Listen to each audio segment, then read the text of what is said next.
Running your food business on Sweeten should feel simple and flexible.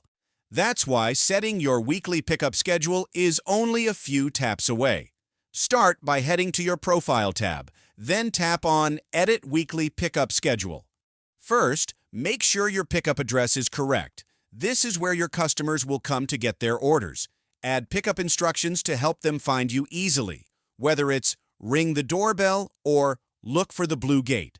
Next, choose which days of the week you're available. You can turn off any days you're not accepting pickups. Then, set your start and end times for each available day.